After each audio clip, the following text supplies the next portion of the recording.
Alors, c'est le retour. On va aborder maintenant le Mali où l'opposition dénonce des arrestations extrajudiciaires. 3 mois après la présidentielle, les électeurs maliens vont retourner aux urnes le 28 octobre et le 18 novembre pour les législatives, alors que la réélection du président Ibrahim Boubacar Keïta est toujours contestée par son adversaire malheureux qui dénonce des arrestations extrajudiciaires d'opposants. Le collège électoral est donc convoqué sur le 28 octobre, comme je le disais. Mais jusqu'à présent, l'opposition estime que plusieurs de ses partisans font l'objet d'arrestations extrajudiciaires depuis des semaines. C'est le candidat malheureux Soumaïla Cissé et son directeur de campagne Tébile Dramé qui dénoncent ces arrestations extrajudiciaires. Ça veut dire, Dominique Alizio, qu'au Mali, après la présidentielle, le climat n'est pas encore serein entre les acteurs politiques. D'abord, lorsque nous voyons même les conditions dans lesquelles les élections se sont déroulées, où l'opposition, même avant d'arriver au jour du vote, criait déjà des velléités de fraude et autres. Et aujourd'hui, elle est peut-être dans la logique. Bon, maintenant, est-ce qu'elle a des éléments de preuve qui vraiment démontrent qu'effectivement, il y a eu des bourrages durs et des fraudes massives? Bon, maintenant, les arrestations, bon, vous savez, c'est vrai qu'elle parle des arrestations extrajudiciaires, mais elle ne nous dit pas si ceux qui sont arrêtés ont commis des actes délictueux et qui nécessitaient d'être arrêtés. Ou est-ce que le gouvernement s'est permis comme ça d'attraper ces militants, 1, 2, dans la rue pour jeter en prison? Je ne crois pas. Ça également. Mais ce que la leçon que nous devons tirer, et je crois que cette situation doit interpeller mon ami Sylvestre, c'est justement de faire croire qu'au Togo, et lorsqu'on organise des élections, on arrête les gens, on embastille les gens. Mais si vous prenez depuis 2007, élection législative 2007, présidentielle 2010, législative 2013, présidentielle 2015, il n'y a eu aucune arrestation à cet effet ou liée à des élections. Donc c'est que notre démocratie est encore plus en avance que ceux dont on dit, bon, l'alternance, lorsqu'il y a changement, c'est le bonheur. Voilà le résultat. C'est un opposant sur Ibrahim Boubacar Keïta, il était de l'opposition et il a bataillé pour venir au pouvoir. Mais aujourd'hui, il devait être un âge tel qu'on nous présente au Togo, bon, oui, quand il y aura alternance, celui qui viendra, il sera vraiment bon comme je ne sais pas quoi. Mais le voilà en train de traquer ses camarades de l'opposition avec qui il a végété dans l'opposition pour envoyer en prison. C'est vraiment regrettable. Moi, je crois que les élections en Afrique, il faut que ça s'arrête. Pas d'arrestation. Bon, les contestations, oui, ça dépend aussi. Il y a des fraudes. Maintenant, il y a des instances. Je crois que Soumaïla Cissé a saisi la Cour constitutionnelle qui l'a débouté. Bon, il a eu confiance en cette Cour et il l'a saisi. Mais il faut aussi qu'il accepte ou il adhère à la décision de la Cour constitutionnelle. Au Togo, Béni me dira que oui, c'est parce que la Cour constitutionnelle, au solde du gouvernement, et à la solde du gouvernement, et là, quel commentaire tu peux faire? En tout cas, bon je passerai la parole à Sylvestre Béni, l'opposition qui dénonce des arrestations extrajudiciaires. Il parle par exemple du cas de Paul Boro, qui est un ancien cadre de la majorité passé à l'opposition, qui a été arrêté dans la nuit de dimanche à lundi par des hommes armés. Il lui est reproché d'avoir fourni des armes à des jeunes. Et puis on évoque aussi un autre cas de jeune leader arrêté par des porteurs en uniforme. C'est-à-dire on arrête des gens alors que la justice n'a pas ordonné leur arrestation. On ne leur a pas brandi un mandat d'amener. Non, vous savez, si vous connaissez UBK, vous verrez que UBK était à l'école du général Yassibou Yadema. La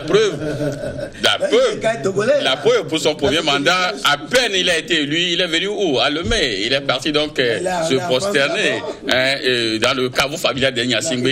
Une manière donc de dire donc au général Yassibou Yadema qu'il a bien suivi et maintenant il a pris son flambeau. La preuve, tout ce que nous voyons aujourd'hui au Mali, IBK est véritablement dans la peau d'un dictateur. Tout ce que vous avez vu même les conditions dans lesquelles ces élections se sont déroulées. D'abord, il y a le problème du fichier électoral. On avait balancé notre fichier. Quand la population s'est soulevée, le Premier ministre nous dit non, c'était pas erreur. Ils ont changé. maintenant, au nord donc du pays, où c'est un foyer de djihadistes, où il y a quand même toute une panoplie de djihadistes, c'est là où il y a plus de voilà. Donc, ça veut dire que IBK a tout mis en place pour frauder ces élections et gagner. Maintenant, lorsque les gens contestent cela, au lieu que le monsieur soit un peu doux, donc il se permet donc d'embrigader des gens. Je crois que l'équipe donc de Soumaïla Cissé a même écrit à la communauté internationale, à la CEDEAO, pour leur dire la manière dont les choses se passent. Je vous dis, IBK c'est un dictateur, tout le monde le sait. Tout le monde le sait. Le monsieur, celui qui a été à l'école de Yadema, vous voyez, celui qui a été à l'école de Yadema ne peut faire que cela. Donc voilà. Non, Dominique, tu auras tout à l'heure la parole parce que je voulais te dire, comme tu m'as interpellé, je voulais te dire que IBK c'est un fils donc Yadema. Il a copié totalement parce qu'à l'époque également, Yadema enfermait les gens, il tuait même les opposants. Donc IBK est dans la peau du dirigeant Yadema, il fait tout ce qu'il veut. Mais là où son jeu est un peu dangereux, c'est que nous sommes dans un pays où il n'y a pas de stabilité politique. Nous sommes dans un pays où des armes circulent. Nous sommes dans un pays où il y a tellement donc de terroristes et de djihadisme. Mais si au moins au sud du pays, on doit encore connaître une instabilité politique, ça craint. Les gens peuvent quand même infiltrer les mouvements et on peut encore connaître donc du moins des attentats autour donc au sud donc du pays. Donc il faudrait que IBK comprenne que c'est vrai, il a déjà volé les élections et avalisé par une cour constitutionnelle comme celle togolaise aux ordres. Donc il peut maintenant continuer. Il faudrait qu'il laisse les Maliens tranquilles. Madame, l'opposition fait cette dénonciation quand même à 3 mois de législatives. C'est quoi? IBK veut fragiliser l'opposition? Fragiliser l'opposition, bon, moi je ne le dirais pas ainsi. Parce que vous savez, à l'amorce de ces élections au Mali, il y avait une volonté affichée de l'opposition de pouvoir contester ces élections-là. Parce qu'ils ont dénoncé qu'il y avait le problème de fichier électoral qui se posait. Ils sont convenus d'aller aux élections parce que si la question du fichier n'était pas réglée, je pense qu'ils avaient eu des ententes pour pouvoir aller à ces élections-là qu'ils ont acceptées. Ainsi de suite, il y a aussi le second étape aussi qu'ils ont accepté. Donc du coup, je pense que l'opposant Soumaïla Cissé devait faire comme en 2013, il a fait en félicitant et que le Mali sortira aujourd'hui très géant, un pays démocratique. Mais il va pas aussi féliciter quand il y a des fraudes. Non. En 2013, personne ne l'a obligé. On ne félicite pas un voleur. On ne peut pas jamais féliciter un voleur. Maintenant, abondant donc la question de Sylvestre qui disait que dans un pays, nous sommes dans un Mali où il y a toujours de l'instabilité, il y a des groupes armés qui infiltrent toujours des positions. Ce qui fait que c'est la raison pour laquelle, d'ailleurs, même lorsqu'on constate qu'il y a donc des soupçons où des gens veulent armer des gens, on ne va pas attendre des mandats d'amener avant donc de mettre la main sur ces gens-là. Si cela s'avérait. Parce que jusqu'au jour d'aujourd'hui, je ne pense pas qu'on puisse voir des gens. Hier, j'évoquais le sujet du Nigeria où Mamadou Buhari dit que la sécurité nationale passe avant l'état de droit. Non, on ne va pas instaurer un état de droit. Voilà. Non, nous sommes dans un pays particulier. Nous sommes dans un pays particulier. Non, Adam. Nous sommes dans un pays particulier et qu'il y a quand même ce bémol-là qu'il faut accorder. Non, on peut pas avoir une particularité. Aujourd'hui, même en annonçant que voilà, il y a donc des soutiens à Soumaïla Cissé qui sont arrêtés. Aujourd'hui, il n'y a même pas eu de preuves pour dire que ces gens-là ont été arrêtés sans mandat d'amener. Parce qu'aujourd'hui, nous sommes sur un terrain politique. Oui, mais quand on parle de descendre dans leur domicile, voilà. Importe. Non, ce que je dis, aujourd'hui,